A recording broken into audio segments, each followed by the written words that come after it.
I'm Bonnie Hancock with the ERM Initiative at NC State, and I'm here with Kate Kraycirik, who is with the University of Texas M.D. Anderson Cancer Center. Her role there is the Chief Enterprise Risk Management Officer.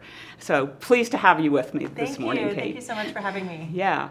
So what I really want to talk to you about is ERM and strategic decision making. So can you kind of give me a high-level view of how you integrate ERM insights into strategic decision making? Sure. So I think it really started with the inception of our program. When we were building our enterprise risk management program, we wanted to make sure that it really captured the upside and the downside of strategic decision making. And so we placed it in the actual strategy office. So I report to the chief strategy officer, and that really sets the tone of the organization. The risk management is more than just an assurance function. Great. Well, that kind of leads right into my next question, which you've partly answered in some way. Having it in the strategy office really helps to do that.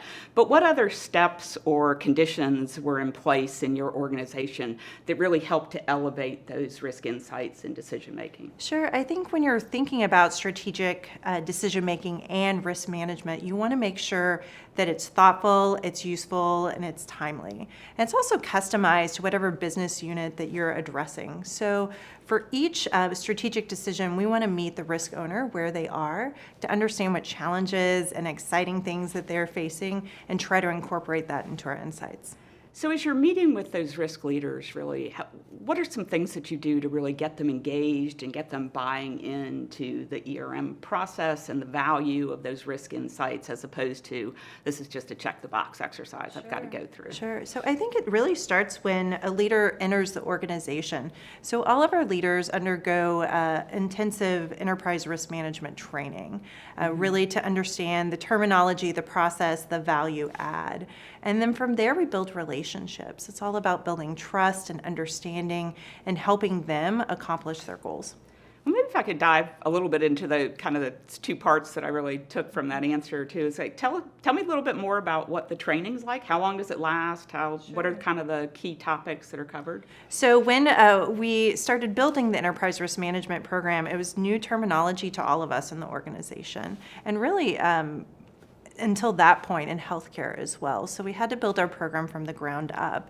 And the best way that I learned and my team learned was actually doing it. And so we created a curriculum really for every employee in the organization. So frontline employees can take an hour training on ERM all the way up to the executives, which is about a half day.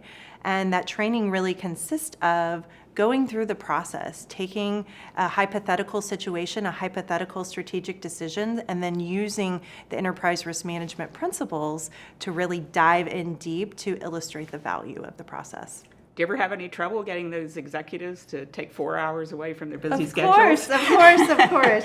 But our biggest champion is our president, and so he really cascades how important it is that we do this and how important looking at both the upside and the downside risk is when you're making decisions. Okay. So the other part that I wanted to ask you a little bit more about is just the relationship building. What are some things that you do to build those relationships? Sure. I think it's important to meet people where they are, to understand what the business leader, how they like to receive information, what are their challenges, what are their strategic goals, what metrics they're trying to hit, and become an ally to them.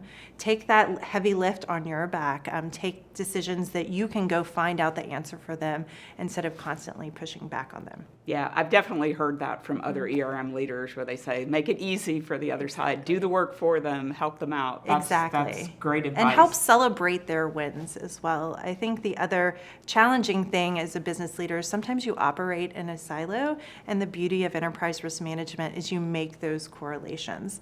So when a leader is making a decision, you can not only illustrate the upside and the downside risk for their individual unit, but how it's going to impact the organization overall. Yeah, you've given some really great pieces of advice. I wonder if I could, or do you have any other pieces of advice you'd give for other ERM leaders about kind of getting that same level of buy-in and use of risk insights and or just summarize kind of what you've already pointed out that's most important? I think it's really easy to get caught up in dashboards and data. And so I think the most important part is how do you curate useful information and insights that will help leaders achieve their objectives. Can you just tell me a little bit more about advice for when you're thinking about reporting or presenting on risks that you would have for folks? Sure. I think it's knowing your organization and reading the room. Obviously, customizing information, risk information to whatever audience that you're presenting to. Your finance team may want a more financial-based risk report, whereas your other business leaders may want something specific to them. But overall, keeping that institutional risk profile in mind when delivering your message. Great. Thanks so much for those insights, Kate. Thank you.